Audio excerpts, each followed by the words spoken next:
All right, guys, just want to welcome back to Everything College Football Podcast. And me and Nick here, we're doing our preview and prediction for the Military Bowl between East Carolina and NC State, going down to Annapolis, Maryland, from Navy Stadium on this Saturday, 5:45 p.m. Eastern Time. 7-point line in favor of the Wolfpack, 59.5 is the total. Getting things started with the ECU offense on the NC State defense. This is a pretty good offense from the Pirates with some good balance. As a team, they have 21 interceptions, though. Their quarterbacks have not been all that great. Jake Garcia got the start earlier on in the year. Caden Hauser, they ended up turning to him. He's had a bit of an interception problem as well, but I think his production and efficiency has certainly been far better. 232 yards per game, 18 touchdowns. He does have Anthony Smith as his leading pass catcher. Winston Wright looks like he's opting out or he's injured. He's not going to be available for this game. So Chase Sewell will have to, make a bigger impact in this game. If he's playing, I'll check that status in a minute, but he did miss the final 2 games of the year. Yanak Smith, he's their 4th leading pass catcher, and then Jahari Patterson. They have a couple of different guys here. They're probably going to have to step up, going up against a defense that was 30th nationally. It's shocking to see NC State do that. They were pretty solid against the run. In total defense, though, it wasn't all that great, especially against the pass. So I think there's opportunities here for East Carolina, Nick. This is an offense that did good in conference play against some pretty weak defenses. Temple, FAU, Tulsa, North Texas, and the Navy had a field day with them. So maybe these numbers are a little bit inflated, but the NC State defense at the end of the day is not all that great.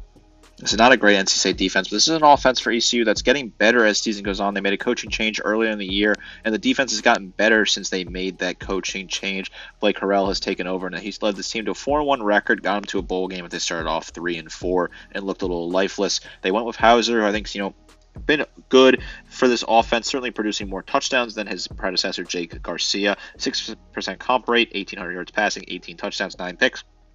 Turnovers are certainly a concern for this team. I think that's a matchup potentially advantage for NC State, but I still think this offense is really good for ECU.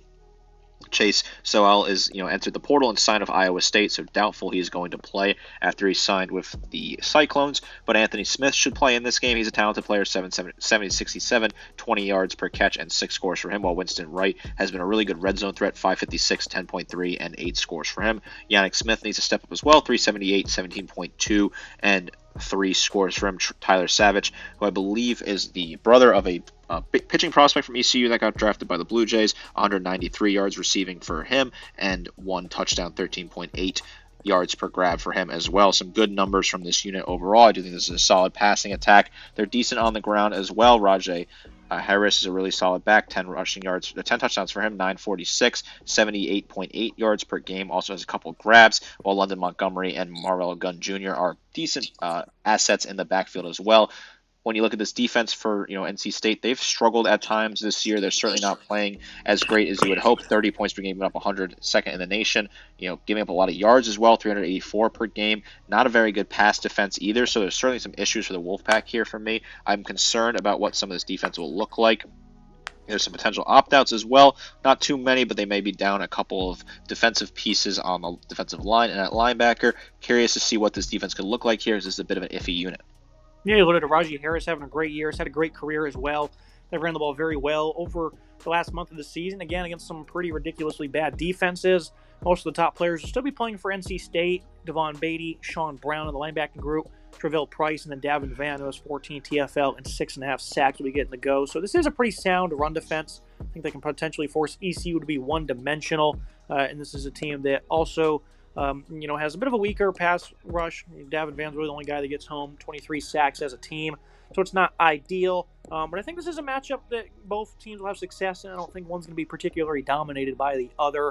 But moving to the other side of the ball, NC State's offense, for the most part this year, it's been C.J. Bailey at quarterback. Due to injuries to Grayson McCall, who ended up having to retire. He's been the quarterback since the Clemson game. That was back in September. 14 touchdowns passing, 9 picks, another 5 on the ground of 255 rushing. This is a guy who is a nice athlete. He's had plenty of games with double-figure carries. I think Bailey's a young quarterback. He's had some issues. He's been a good player nonetheless. Casey Conception, their best receiver, he's not going to be playing. Noah Rogers will have to step up, 419 yards this year. Dakari Collins, Wesley Grimes, then Justin Jolly at tight end, 620 and 3 scores this year.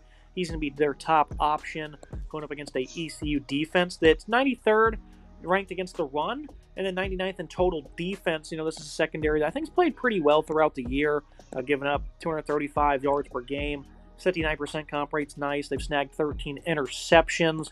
That's been pretty impressive.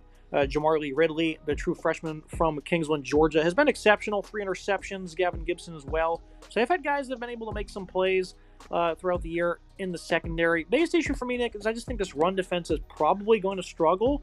They got burned against Navy, not early on, but as the game went on, they were horrid. They were also bad against Army as well. And I wouldn't compare this team at all to that, but I think that NC State will probably have a pretty good rushing attack. Hollywood Smothers really stepped up at running back. Jordan Waters hasn't been as efficient as of late, but he's a veteran running back who's going to get plenty of leeway. Kendrick Raphael has also been a very effective playmaker. So I think this is going to be a run-heavy approach from NC State, and I think they'll do pretty well in that category. What do you think of a defense that is down 3 starters in the portal? You want to look at this matchup here. This is an offense for NC State where there's some solid pieces. The defense, I think there's some good players. I think Riddle, a guy you certainly highlighted there, 58 total tackles, 3 picks, 4 pass breakups for him. Gibson as well, 3 picks, 3 pass breakups, 47 total tackles. While Isaiah Brown-Murray has also been really solid for this team, a guy that you can certainly rely on in the secondary, a guy that I think has been really solid, although he is not going to play in this game, so that's certainly disappointing if you're an ECU fan. He's been really good for this team. Some other decent pieces on the defensive line. I think the linebacker core, that is, Zakai Baker, Michael Edwards, both have 70+ tackles. Barker has 12 tackles for loss, 2 sacks, good numbers there. Edwards has 4 pass breakups and 9 tackles for loss, some solid numbers. Devon King has been solid as well for this team in the secondary. This offense for NC State, they've got some decent pieces. It's certainly not the offense that they expected when they started the season. Grayson McCall sadly had to retire due to injuries. They had high hopes for him. Didn't quite work out for him. CJ Bailey, 64% comp rate, 2,100 yards passing, 14 touchdowns, 9 picks. Nothing glamorous, but gets the job done at the end of the day. This team has a decent receiving core, even without Concepcion, who's a really incredible player who leaves this program. Justin Jolly's been good, 620, 15.5, and 3 scores. Noah Rogers, Dakari Collins, Wesley Grimes, each have a receiving touchdown, about 13.5 to 14 yards to grab for all of them. Solid numbers from those guys, and Hollywood Smothers also has a receiving touchdown out of the backfield. He'll lead the way on the ground. He's really talented back, 5.8 yards to carry, 6 scores, while Jordan Waters as well has 4.9 yards to carry and 4 scores. Kendrick Raphael has been solid with 5.7 and 3 scores. So there you go, 3 backs right there with about 5 yards per carry. So that's certainly something you want to look at if you're a fan of NC State. Can they attack this rushing attack for ECU? That's 93rd in the nation against the run. That's certainly a matchup advantage. I'm expecting both teams to score a lot of points in this game. I think this will be a bit of a shootout. I don't really trust these defenses. This ECU defense has looked a little bit better as of late, but when you look at the stats here, this has got a shootout written all over it. 32 points per game scored for ECU, 29 scored for NC State, and then 30 points per game given up and 27 points per game given up for NC State and ECU respectively. I'm expecting a big shootout here, a lot of points in this one.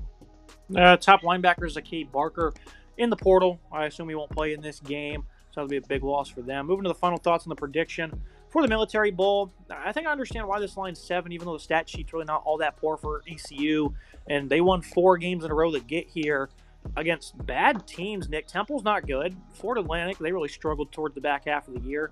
Tulsa has the worst defense in college football. In North Texas, they can't play like a defense either, and their offense really sputtered towards the end of the year. Throughout the year, they didn't really play that many good teams. They beat Norfolk State as well. The win over UTSA is impressive. That was back in September. They lost by like 30 to Charlotte. I still think this will probably be a shootout. I'll go ahead and pick them to cover. NC State to win. You're going to take ECU to win. I just don't really think that's possible because these numbers are incredibly skewed, I think, and I think the books aren't falling for it because that really does matter. Playing bad teams to get here can certainly do that a little bit. It's still a team that's incredibly turnover prone. And against the run, I don't think they're going to be able to stop this ACC offensive line and rushing attack. It's got so many different options. I'll still take it to be a high-scoring affair, Nick. ECU will hang around, but I don't think the threat of them winning is going to be there.